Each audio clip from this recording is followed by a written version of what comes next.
So welcome to our first Ask Maria Anything session. We're hoping to hold these weekly and you can ask me anything you like, whether it's on national issues, local issues or something that's really bugging you. So this is the first episode and thank you to everyone who has sent in questions. If we don't get a chance to answer them today, tune in next week and we will try to answer as many as we can each time.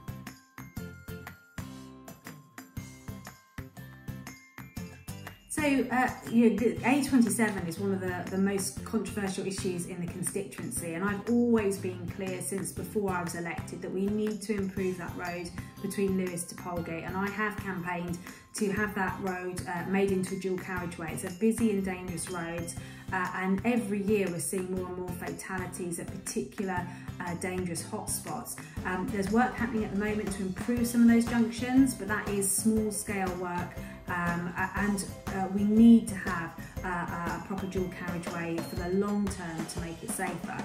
What I don't support, however, is a new superhighway that some people, particularly in the Eastbourne area, support. I know the previous Lib Dem MP was very keen to have a new superhighway between Lewes and Polegate. I don't support that. I think we can make improvements and dual the existing road to make it safer and less congested. Thankfully, it was announced in the budget earlier this year, before COVID, that Highways England are going to work up those plans. So hopefully we should have more information about what's going to happen on the A27 later this year or early next year. But I'm really keen that residents are involved in that because I know villages along the stretch have concerns, of course, about any work that may affect them. But we cannot leave that road as it is. There's too many accidents. Cyclists don't feel safe using it. Pedestrians don't feel safe using it. And even residents, those crossing from Firle to Glynde to use the station or Glynde to Firle to use the school, just can't at the moment. So we need to improve it in the long term.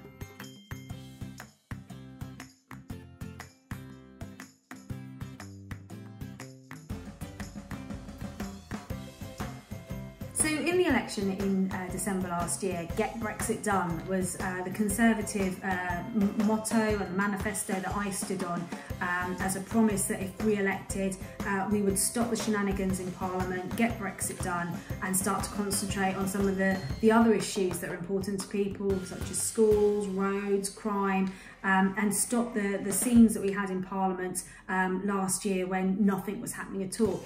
So the Prime Minister did have an oven-ready Brexit deal, and that was what got us the withdrawal agreement that was agreed with the EU back in January. And so, before that, we could not get a withdrawal agreement signed with the EU because there were outstanding issues on both sides. So the Prime Minister's oven-ready deal was what got us out of the EU in January. It has led to a year of transition, which finishes in December this year, and that's what we are negotiating now, about our future relationship with the EU. So the oven-ready deal was about getting us out of the EU. We have done that as promised, and now negotiations are ongoing to see how our future relationship will work out.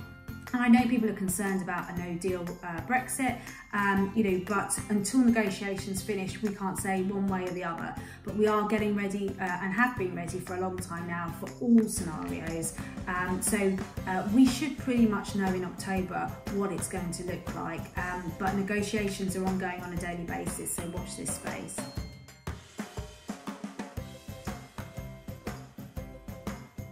So obviously down here on the coast, I'm in the office in Newhaven today, we obviously see some of these boats crossing the channel. My colleagues, Sally Ann Hart in Hastings, Natty Elphick in Dover, actually have to cope with some of the dinghies that come to shore, and there's some tragic cases there. These people are being sold really in order for grooming gangs, slave traders who kind of sell these people to sources in the UK. Well, if they get on board, they don't all come into government hands to be looked after. Many go into slave gangs and are working in factories and are housed in terrible conditions, and there's children involved. So it's a very, very distressing situation. So no one wants people making that dangerous and illegal crossing.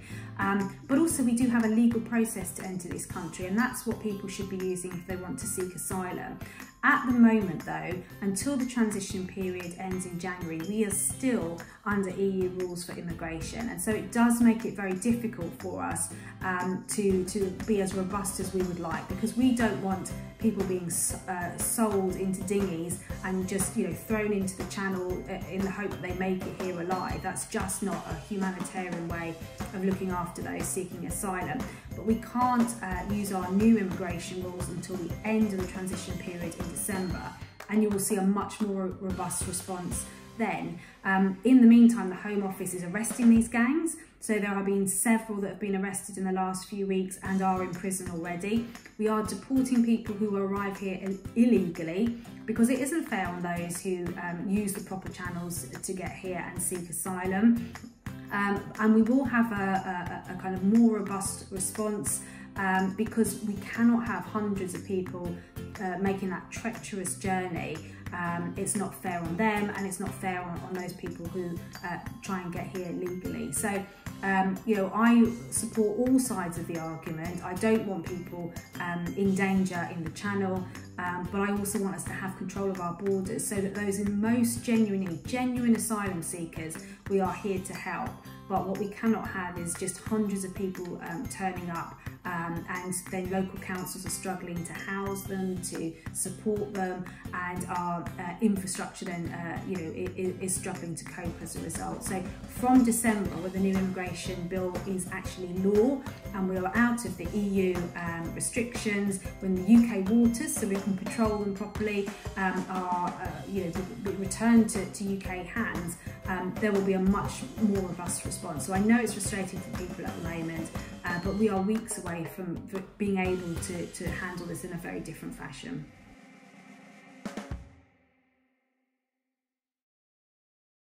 So this is a quite contentious issue, where residents in places like Ditchling, in Plumpton, in Wivelsfield, the north end of the constituency, who are quite close to the West Sussex boundaries, have been able in the past to use the Burgess Hill a refuse site and be able to take their recycling and their rubbish to that.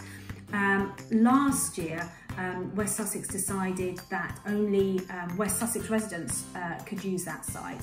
And so East Sussex residents at the top of the constituency were having to go to places like Lewes to recycle and get rid of their waste. Now that's a long journey for those people, and in environmental times we should be encouraging people to use their nearest tip, but it's just that the local politics of whether you're in West or East Sussex, which refuse site you can use.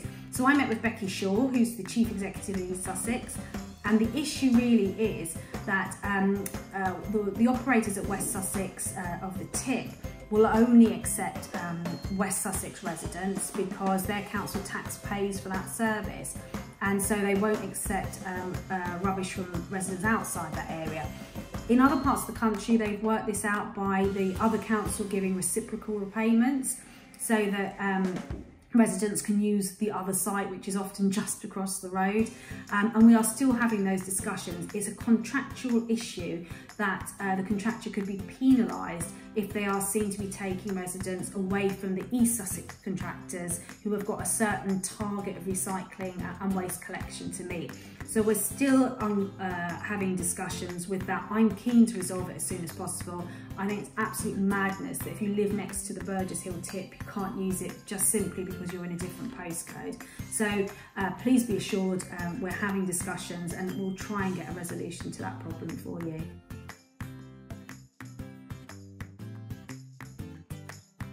So I was made an assistant government whip earlier this year, or probably actually just before this year, just after the general election. And in the whip's office, you do a number of things. So you have what's called a flock of MPs. So I've got a group of MPs that I have to look after, to let them know kind of when we're voting, what the business of the next few weeks is in Parliament, get feedback from them. So things that I will have had feedback in recent weeks will have been about A-level results, about our COVID response, the furlough scheme. So it's a mechanism for MPs to feed into the whips and government their concerns or issues, or what they'd like to see the government doing. So that's one part of the role. The second part of the role, which you'll see on TV if you watch the Parliament channel, is that I'm one of those people that will read out the results at the dispatch box, who says the ayes to the right are 304 and the noes to the left are 100. So the whips read those results out, and we count the MPs as they're going through the voting lobby. So that's another part of the role. One bit that I really enjoy is I'm a departmental whip. So I look after DCMS, which is the Culture, Media and Sports Department. So the BBC TV licence is a big issue for us at the moment, as is getting people back to watching sport. So if you're a football fan, work is being done to try and get as many supporters back in those grounds as possible. But I'm also the whip for international trade. So on the trade deals, I'm involved in making sure that the trade bills get through Parliament on time, and that we're able to get our trading agreements through Parliament, so that once we've left the transition period, we can trade with as many nations as possible. So that's the sort of thing I do as a whip. There's a lot of mystery around whips. Are we these kind of shadowy figures that whip MPs into voting certain ways? That's not really part of the role. It's more looking after the MPs if they've got issues. Many of our MPs suffer with sickness, bereavements, go through the normal range of life events and sometimes need to have time off. That's my job, to make sure they're supported through those times, and it's to get government business from my department through as well. So Culture, Media and Sports and Trade are my two departments, and you really get to see how the legislation is brought together, comes to Parliament, and the various different stages that it goes through. So that's really kind of what the whips do on a day-to-day basis. So we've got through some of the questions today, but I know there's still lots of people contacting me, and I will try and answer as many of those outstanding questions next week. But if you've got something you want to ask me, you can email me at maria.caulfield.mp @parliament.uk, and in the subject heading do #AskMariaAnything, and we'll put you on the list and we'll try and answer your question as soon as possible.